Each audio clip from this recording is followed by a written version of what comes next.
If you end up liking this video and finding it helpful, then give it a thumbs up and leave your comments below about what your experiences are of using this video. And also, if you haven't already, click the subscribe button and the bell button near the subscribe button so that you can be kept informed when future videos like this go live. Close your eyes as I tell you a story about the swift and the swallow. So with your eyes closed, you can listen to me reading this story. And while I read this story, you can begin to feel relaxed. And as I read, you can imagine this story and begin to drift off to sleep. As you drift off asleep, you can continue this story in a dream. And my reading will help you feel sleepy. It will help you feel tired, and it will help you fall asleep. Taylor Swift and Lucy Swallow were best of friends. Every year they would meet up at the same house and talk about what they'd been doing, where they'd been over the past 12 months. Taylor's nest was just above the bedroom window of a young girl called Suzy. Suzy used to love hearing the sound of the swift arriving. Taylor's husband used to arrive shortly after her. Suzy lived in a house on a farm. Lucy's nest, meanwhile, was in the barn, out the back of the house. This year, when Taylor and Lucy arrived at their nests, something didn't seem right. The young girl Suzy appeared to be sad. Taylor and Lucy used to see a lot of Suzy. She was often playing in the garden as they flew around high up in the sky. But this year, Suzy was just sat in her room.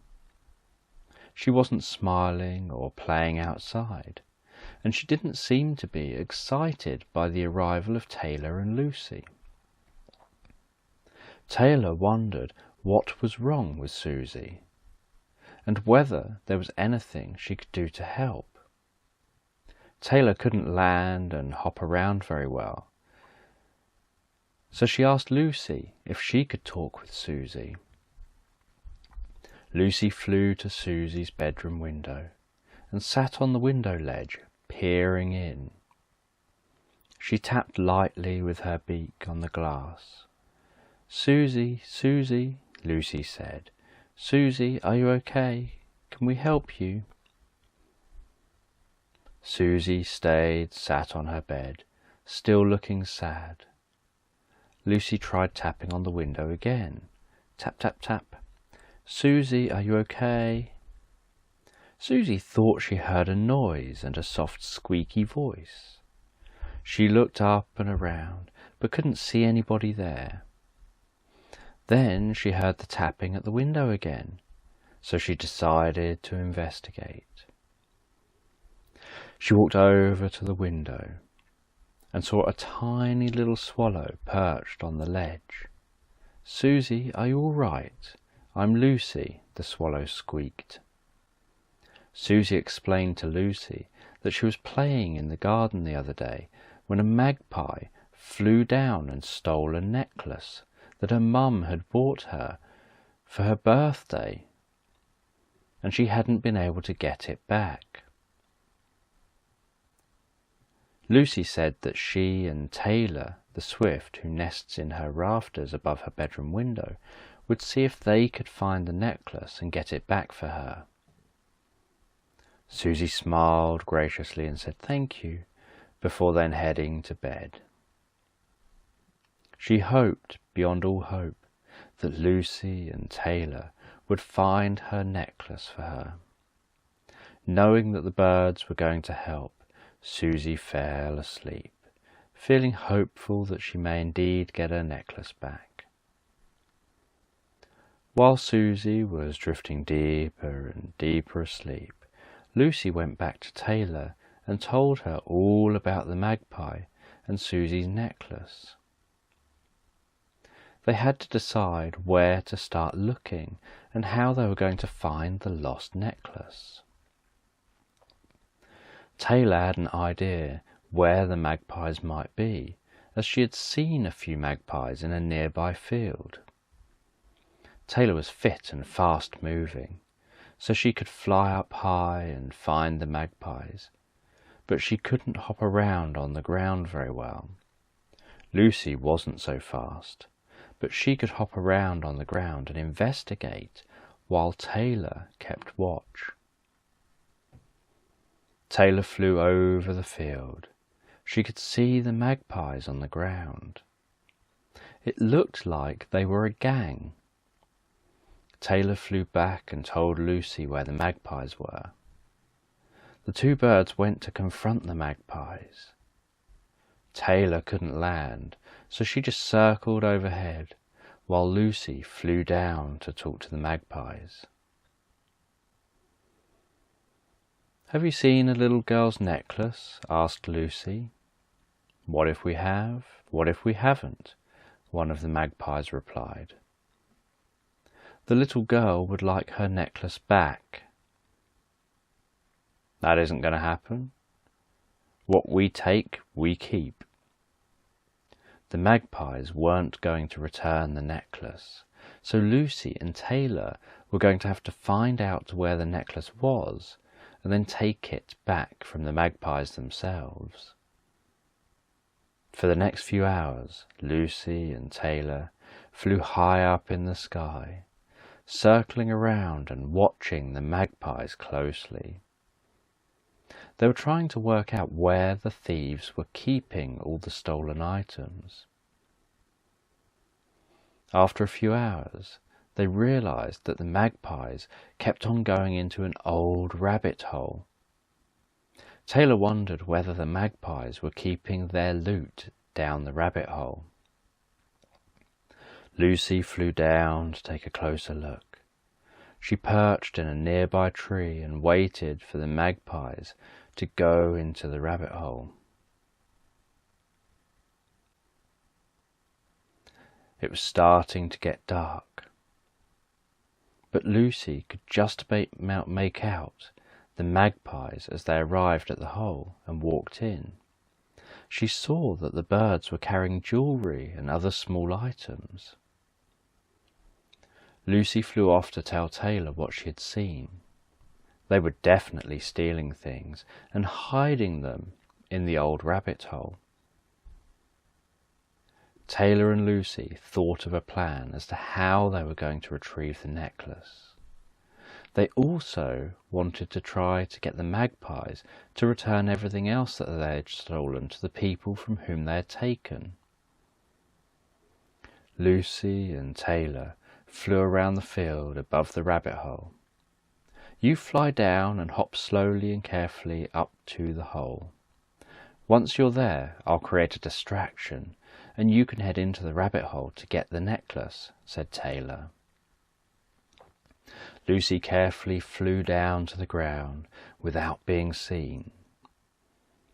She then hopped up to the hole, keeping herself hidden from the view of the magpies. Taylor then started flying down at the gang. She was making a lot of noise as she dived at one magpie after another. The magpies were distracted by this. "Get her," one of them cried.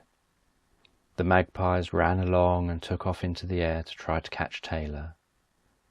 While they were chasing Taylor, Lucy crept into the rabbit hole. It was dark, but she could just about see. Lucy walked deeper and deeper into the rabbit hole, looking for items the magpies had stolen. At the end of one long tunnel, Lucy discovered a room full of stolen items. She knew the necklace must be among these items somewhere.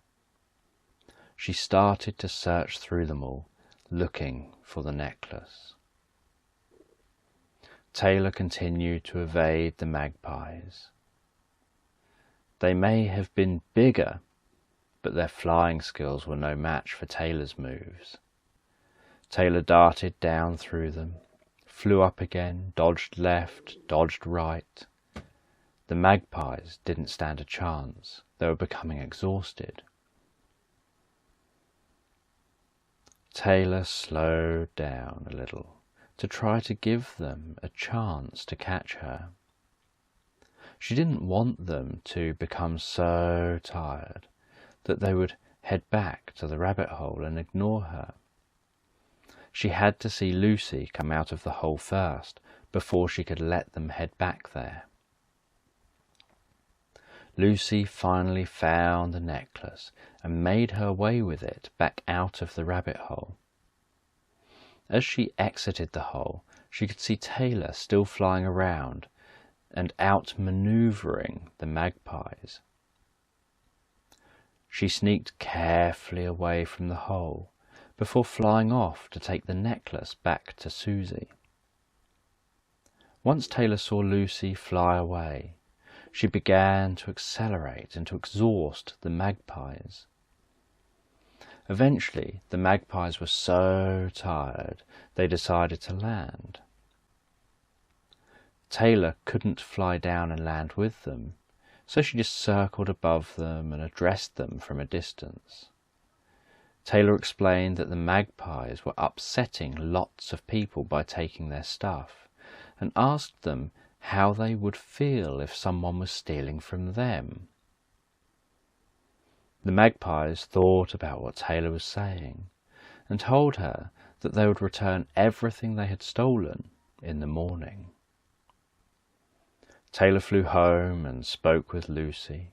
Lucy explained that she had successfully returned the necklace to Suzy. The next morning, Suzy woke up to see her necklace on the window ledge outside the window.